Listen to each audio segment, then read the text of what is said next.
an opening statement, and then we'll go into questions. Yeah, I mean, I was disappointed with our performance today. We started off so bad, and not really sure why, other than the fact that we just need to be more mature in these environments. But I thought Kentucky came out and played with a lot of passion.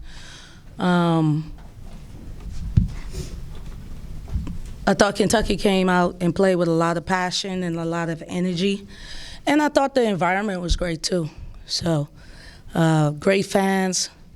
And this is life in the SEC, so it's dog eat dog, right?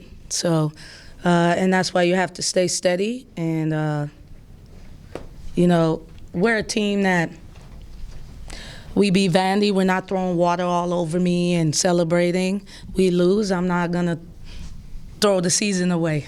We have a bunch of great opportunities ahead, and today we just fell short. Please raise your hand if you have a question.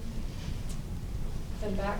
Coach, what was the biggest adjustment from the second quarter that Kentucky put onto that third quarter where you all really kind of took over? What was sort of the big adjustment you all made? Well, we just played Ole Miss basketball. I remember at halftime, the only thing I could do was smile. I was like, what the hell is going on? What is this? This is not who we are. This got to be a joke right now in February. And, we have this great opportunity for us if we just come out and act like we don't know how to fight and know how to play our brand and our style of basketball. So I just went into halftime and just said, listen, we've been down 19 before. We've been up 19 before and got ran down as well. So we just got to put it all together. And I thought when we got it to 6, Strat just took over. And we really ran out of steam. But she took over as well. I don't want to take anything away from their performance today.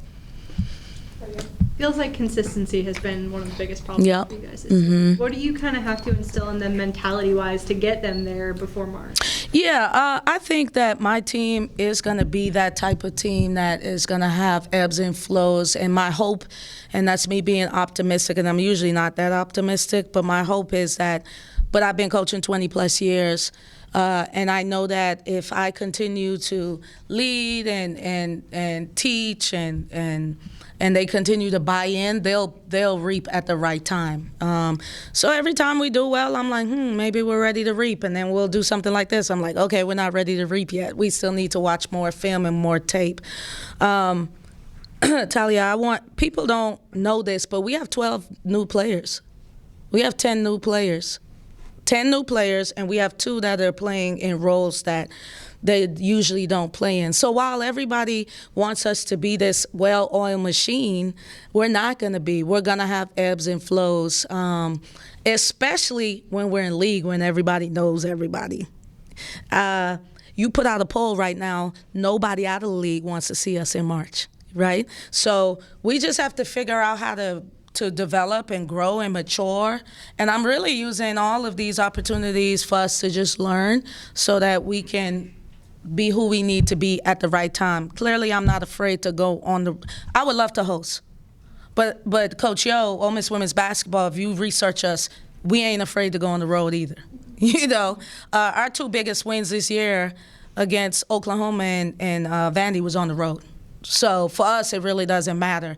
I'm more focused on us learning from these and figuring out how to put 40 minutes together consistently. Right here in front. Coach, you brought up the point that you have 10 new players. We're seeing in this stage of college basketball, that's really common. But a lot of teams have not been able to, adapt and pick up these big wins. What do you take from those moments of, wow, this is good chemistry, to instill, to put forth maybe a bigger effort, that Ole Miss effort? Yeah. It's really a mentality from the jump. For some reason, this game, I didn't feel the energy that I felt when we were getting ready to play Vanderbilt. I keep saying Vanderbilt because that was our latest one. And it was a different energy. And today, the energy wasn't what it should be. And so our leadership needs to feel that earlier, and they need to kind of work through that before we get in. Teams that are doing well right now are player-led. And my team, for the most part, does a good job with that. But also, I think when I say player-led, that's each and every individual player. You know, I thought tonight, 2 players that needed to come with a great amount of energy didn't, and it really, you know, hurt us in the first half. And then also, too, like we're known as a defensive team, and we let Kentucky score 74 points. Now, they got on a roll, and they started throwing stuff up. Everything went in, right? But there was some stuff in the first half, that's what I'm focused on, where it was like uncharacteristic defensive lapses. Same in the Alabama game. So we have to, we are still, it seems like we're going through a little identity crisis. You know, when we're doing well, yeah, we're a defensive team. And then we're like, oh, but I want to score a bunch. But we score a bunch when we guard.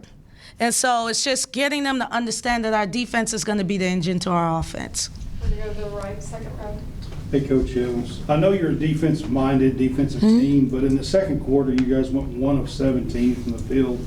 What do you think the disconnect was on offense with your team, especially in the second? Yeah, just sharing the ball and just, you know, once it started to get a little tight in the beginning, it was like, oh, I'm going to do it for us. I'm going to do it for us. And that's not how we roll. We're really good when we're a committee. And so I didn't think that we had a lot of movement. And maybe I want to credit Kentucky because they're so long and they're so big. You know, as you saw in the third quarter, we started like going through their chests and being physical and stuff like that. And so when you play a team like this, if you're not aggressive from the jump, they can kind of control how they want to play the game. And I didn't think we hit enough early. I didn't think we hit enough offensively, meaning like our style. Like they really dictated the style of play the first 20 minutes. Coach, along the same lines, Kentucky goes along a 19-0 run. Not many teams can survive that. Where do you think the breakdown came during that period? They went on a 19-0 run Yes. on us? Yes.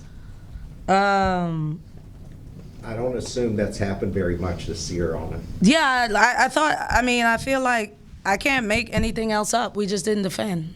So we weren't ourselves. We just didn't come out and compete the way we needed to compete. We were very stagnant. We didn't move the ball. And usually we manage that better because, like in the second quarter, it was 22-9.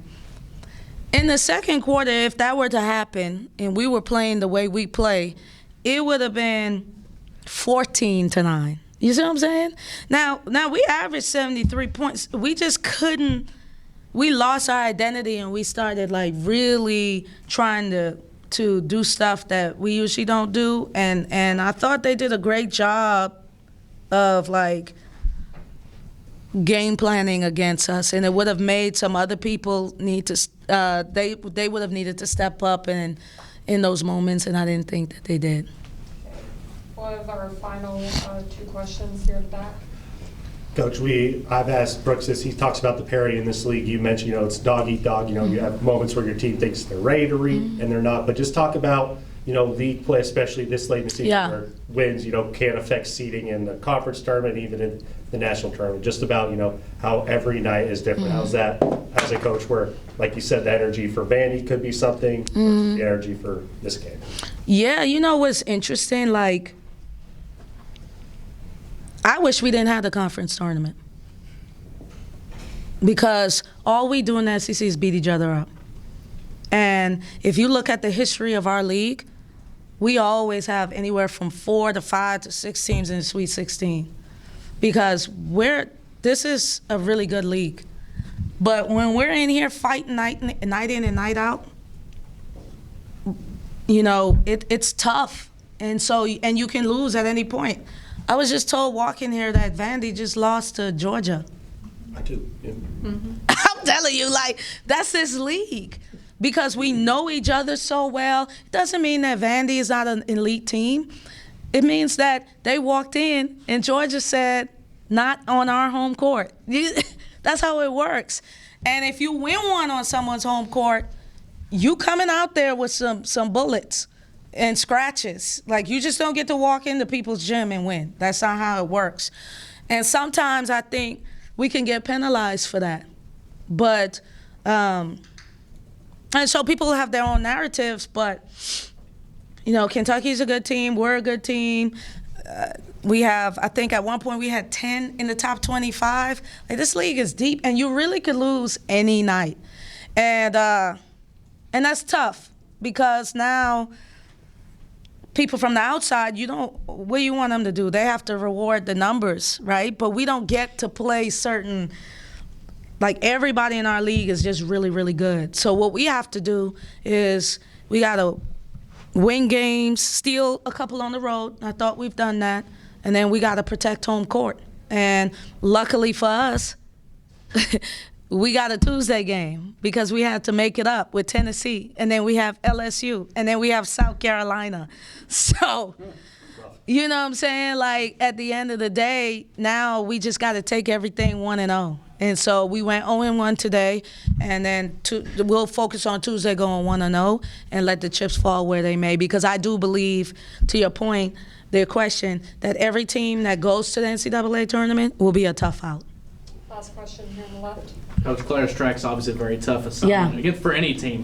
Just what did she do today, and what does she really bring to Kentucky that's the hardest scout against? Yeah, I mean, I thought she was great today. I thought when it got to 6, I think she ended up scoring the next 6 baskets.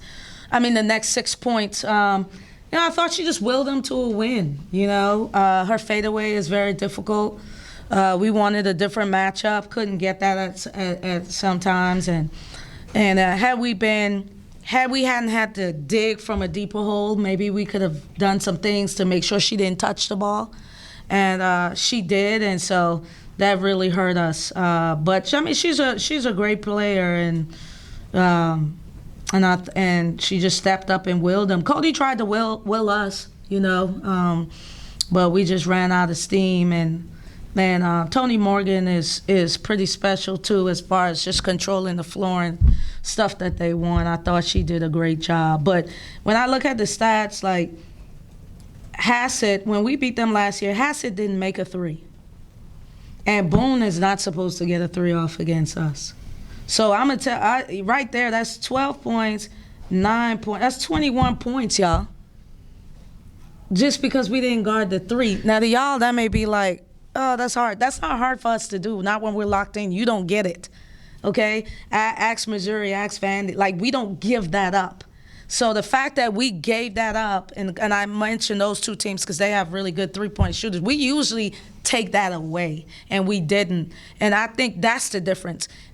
We could handle 28 points from Strack. We could handle 14 from Toni Morgan. We didn't want 9 from Hassett. When we know that she shoots the 3. We didn't want Boone to go 4 from 8 from the 3. That was the difference. And so we can't, their supporting cast showed up in a big way, and ours didn't as much as I would like. Awesome, thank you. Okay, thanks. Thanks, Coach. Thank you.